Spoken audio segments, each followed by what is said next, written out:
Today we're talking about how to write a thesis statement. So let's go through it. First, what is a thesis statement? I like to tell my students that a thesis statement should be like a road map. Now, we don't use paper maps anymore. We are more likely to use something like a GPS, of course. So think about it. Whether you're using a map or a GPS, what is the purpose of using it? The purpose of using it is to know where we're going. So we want to provide a roadmap for the reader. This allows them to see where the paper is going. And it's one of the most important parts of your essay. Certainly one of the most important parts of your introduction. So your introduction is composed of three elements. The hook, how do I get the reader's attention? And there is a whole video just on writing a good hook, which is an art in and of itself. There's connecting information. The connecting information provides the reader with some background or some information that falls between your hook and your thesis to just give them a better idea or warm them up to what you'll be writing about. The thesis statement is our focus today. I need to tell the reader what he or she will be reading and in what order they will be reading it. So let's talk about this thesis statement. What is it? It's usually one sentence. It tells the reader what to expect, just like that roadmap we mentioned. It can be broad or it can be specific, but the more specific it is, the better, and that's what we'll focus on today. What we write also depends on the kind of essay we are writing. So there are different types of essays, and we'll talk about that along with looking at a few examples. So let's get specific. Our topic is vacations. Let's look at this thesis statement. Most people enjoy taking vacations. Imagine that's the last sentence of your introduction. That's where we find our thesis statement. Do we know exactly what we're going to be learning? Are we interested in learning about this?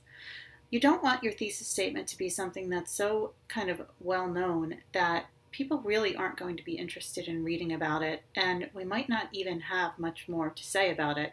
It's kind of a general fact that most people enjoy taking vacations. So let's see if we can improve this. Most people prefer to vacation with family and friends rather than vacationing alone, though vacationing alone does have its rewards. This is much better, and it provides us with more of a direction. We know that now we are going to be learning about the rewards probably of vacationing alone, possibly why people prefer to vacation with family and friends. We've gotten more specific. Let's get even more specific. We still have our topic of vacations.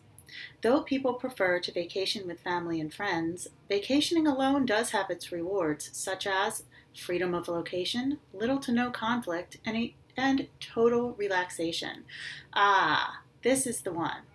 So now I know as the reader that I'm going to learn about the rewards of vacationing alone.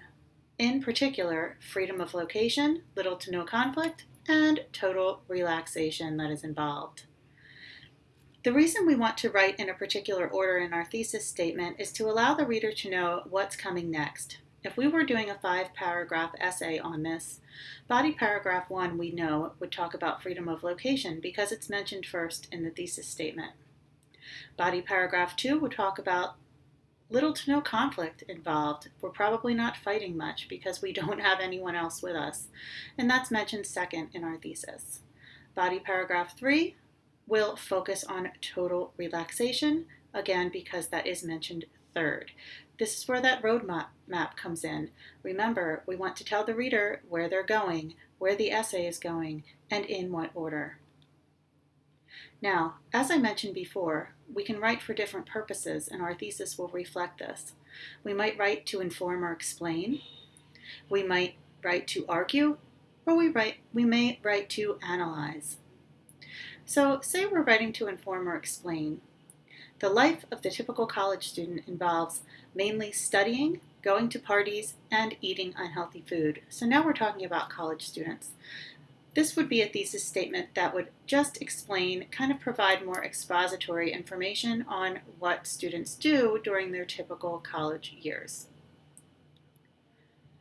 We could write to argue. Let's take that same topic or theme of college students and create more of an argumentative thesis. College students would achieve more success in their studies if they would eat healthier, get more sleep, and spend less time partying. So we know that the writer is going to be making the argument for this, these three things, that students would, if they would eat healthier, get more sleep, and spend less time partying, that they would have more success as students. Another reason to write is to analyze. So let's look at this one. According to a recent study, college students are being faced with more challenges today than in the past, particularly with social media pressure. So now we know we're going to be learning more about social media pressure and the challenges faced. And if we mention a study, of course, we would have to have that source and we would have to describe the study. But that's a whole different video on using sources, and you can look for that soon. Thesis statements are not written in stone. It's important to note that as you research or brainstorm to get your information, you may find that your ideas change. Maybe you have decided that you don't want to focus on this social media pressure because you've somehow come across this other study that talks about something else, another pressure students face, so you decide to change it. All you have to do is change your thesis statement. Go back and revise. Would you like more feedback on your own writing? I'm happy to help. Just go to my website, www.expertenglishwithcarrie.com, and don't forget to subscribe for more writing videos.